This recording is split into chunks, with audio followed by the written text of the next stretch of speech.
போமா.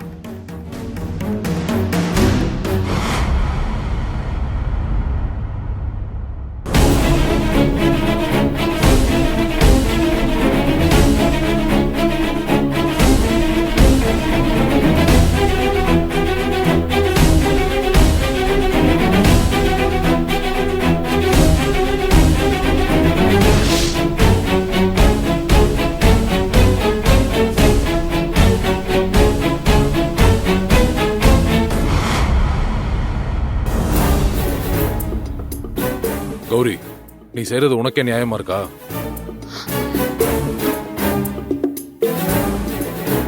கஷ்டப்படுறவங்களுக்கு உதவி பண்ண வேணாம் நான் சொல்லவே மாட்டேன். ஆனா இதுக்கு பின்னாடி பிரச்சனைங்க வரலான்னு தெரிஞ்சிருந்தே இந்த மாதிரி நடந்துக்கிறியே, இதுல எனக்கு கொஞ்சம் கூட உடன்பாடு இல்லை.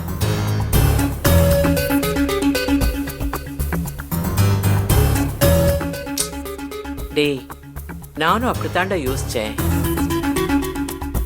ஆனா உறவு முறையில அபர்ணாவுக்கு எந்த வகையிலுமே சம்பந்தமே இல்லாத கௌரியே அவ்வளவு தூரம் அபர்ணாவோட நிலைமைக்காக இறங்கி வரான்னா,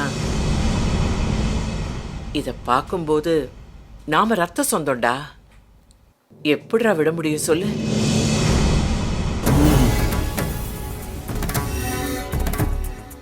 அங்கேயும் கௌரி தான் எடுத்த முடிவுல வெற்றி அடைஞ்சிட்டா. வீட்டுக்குள்ள ஒரு பிரச்சனை வரும்போது கட்டின புருஷன் கலங்கி நிக்கிறாரு.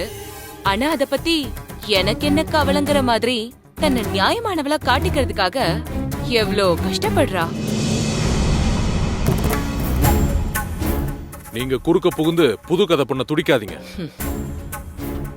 அட நான் எங்க புதுசா கதை பண்ணணும்? கண்ணு முன்னால நடக்கிற கதை இததான் நான் சொல்லிட்டு இருக்கேன். அபர்ணா இருக்கலாம், இல்ல இருக்க வேண்டான்னு முடிவெடுக்கிறதுக்கு நான் யாருங்க? நானும் கௌரி மாதிரி வெளியிருந்து வந்த பொண்ணு தானே.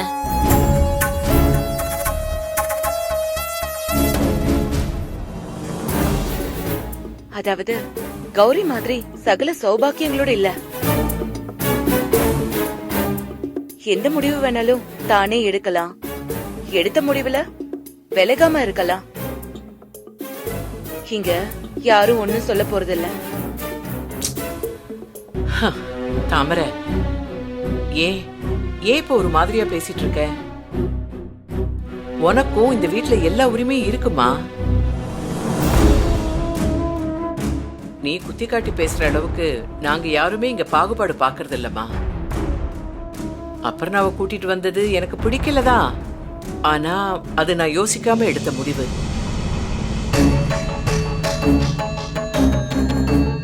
ஒரு நிமிஷம் மூர்த்தியும் கௌரியும் பேசினதை கேட்டதுக்கு அப்புறமா ஐயோ தப்பு பண்ணிட்டமேன்னு தான் ஓடுனேன். அதுக்கப்புறம் தான் நான் அவளை போய் கூட்டிட்டு வந்தேன். அப்ப உங்க புள்ளிக்கு பிடிக்கலன்னு சொல்லி கூப்பாடு போடுறாரு, அதுக்கு என்ன பண்ண போறீங்க?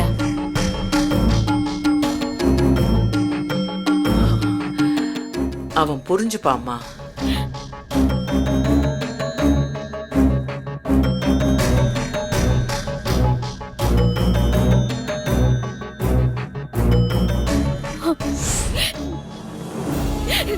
ரொம்ப நன்றி அத்தை.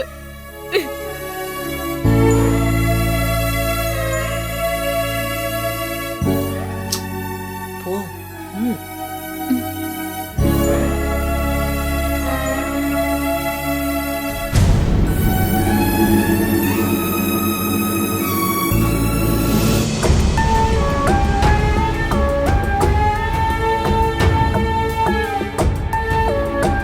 என்னங்க,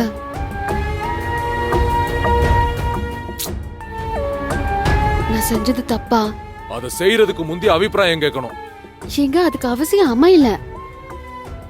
வேண்டான்னு சொன்னா விட்டுறலாம்ல. பாவங்க அவ. உண்மையிலே நீதான் பாவம். எவ்வளவு அனுபவிச்சிருப்ப, இன்னுமா அது புத்தியில உரைக்கல? ஏங்க, சூழ்நிலை தான் ஒவ்வொருத்தரையும் செதுக்கும். இப்ப அவ தெளிவாதான் இருக்கா. அதான் நீ இன்னும் அவங்கள பத்தின குறைகளே உன் கண்ணுக்கு தெரிய மாட்டேங்குது. தெரியாமலாம் இல்லங்க, அப்படி வந்தா சமாளிக்கலாங்கிற ஒரு நம்பிக்கை. ஓஹோ, பாப்போம் பாப்போம். கோச்சுக்காதீங்க.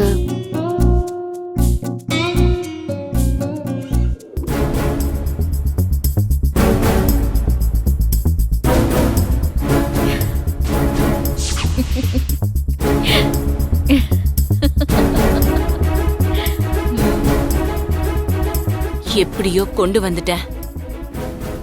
இனி எல்லாம் உன் கையில தான் இருக்கு. நான் சொல்றத மட்டும் நீ கேளு.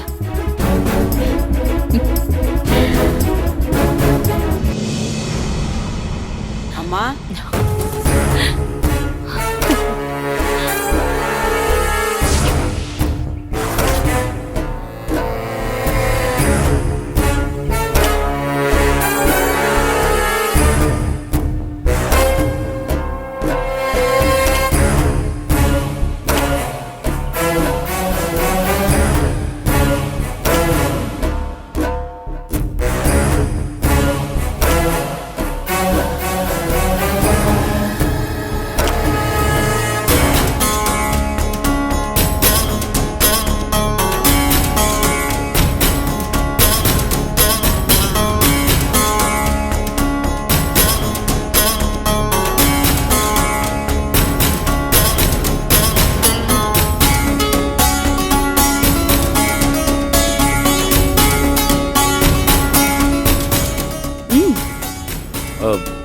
ஒண்ணு இல்ல.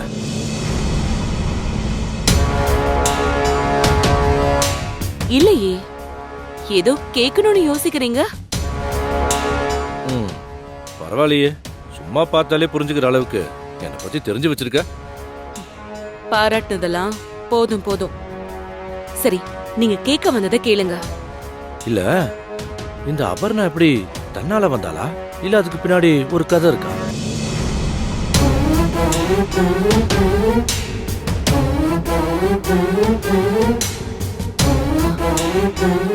என்ன கதை இருக்குதா? என்ன கேள்வியெல்லாம் புதுசா இருக்கு? புத்திசாலித்தனமா கேக்குறதா நினைச்சுக்கிட்டு என்னமோ முட்டாள்தனமா பேசிட்டு இருக்கீங்க. போன இடத்துல இந்த வீட்டோட மகாராணி பாத்திருக்காங்க, கையோட கூட்டிட்டு வந்திருக்காங்க. போங்க, போய் அவகிட்ட ஏதாவது கதை இருக்கான்னு கேளுங்க.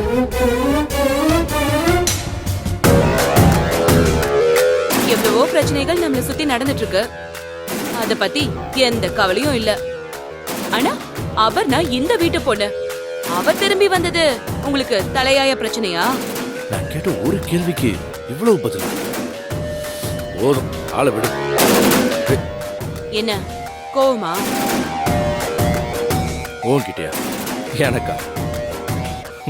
அதுக்கு வாய்ப்பே இல்லை. நானும் மனுஷன்தான். உன் மனநிலையை பத்தி எனக்கு கவலை இல்லைனாலும் உன் உடல்நிலையை பத்தி எனக்கு நிறைய அக்கறை இருக்கு. அக்கறைப்படுற இடத்துல அதிகமா கோவம் வராது. அது என்னமோ உண்மைதாங்க.